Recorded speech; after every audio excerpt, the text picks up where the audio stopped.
À tout, tout le temps, toute l'école de la maternelle, je me souviens encore, jusqu'à la fac.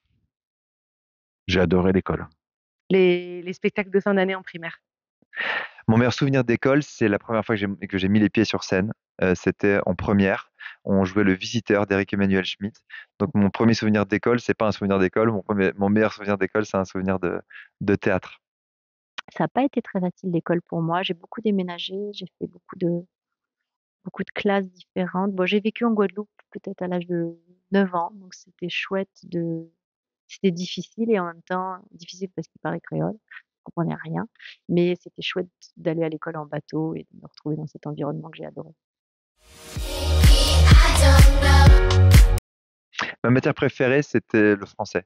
L'anglais, Espagnol. Le dessin,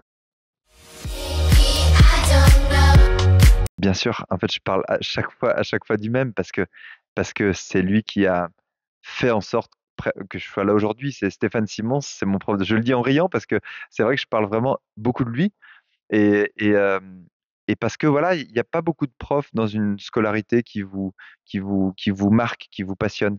Et lui, c'est un prof qui est passionné et donc passionnant. j'ai adoré mon prof de philo au lycée, monsieur, Guillaume Bourquin. C'était un super prof, avec lequel on avait des vrais échanges, ouais, c'était juste un mec super, qui nous a ouvert, l'esprit et qui faisait pas que des cours de cours, quoi. Ouais, c'était un mec super et j'ai beaucoup aimé cet homme-là. Oui, j'en ai eu plusieurs, mais notamment une en CM1, Evelyne, grâce à qui j'ai joué ma première pièce de théâtre. Voilà.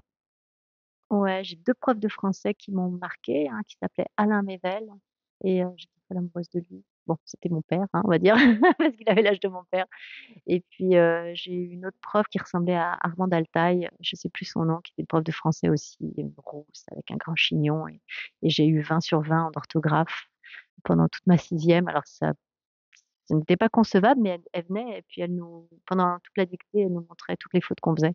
Donc, on avait tous 20 sur 20. Y aller? Non, j'étais pas une élève qui faisait des bêtises. J'étais une mauvaise élève, mais je faisais pas de bêtises. J'ai pas fait de bêtises à l'école. J'ai fait que des vannes. Je faisais pas de bêtises à l'école. J'étais très discrète, j'étais, dans mon coin, un peu trop dans la lune, mais j'étais vraiment le bon petit soldat. La plus grosse bêtise, moi j'étais en pension. Donc les bêtises, forcément, c'était des grosses batailles d'oreillers. C'était de sortir la nuit et d'aller dans la cour de récré.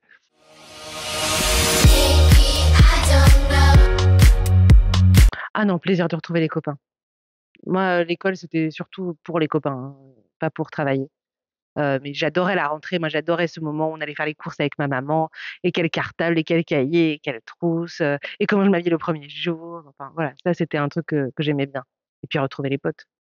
Mmh, j'ai pas beaucoup retrouvé les copains parce que j'ai changé d'école peut-être 10 fois en 15 ans. Ouais, c'était pas un vrai plaisir l'école. Le collège surtout, j'ai été nouveau quasiment chaque année. Donc ça a été ouais, plutôt stress. Ah ouais, non, non. Gros plaisir de retrouver les copains et les copines.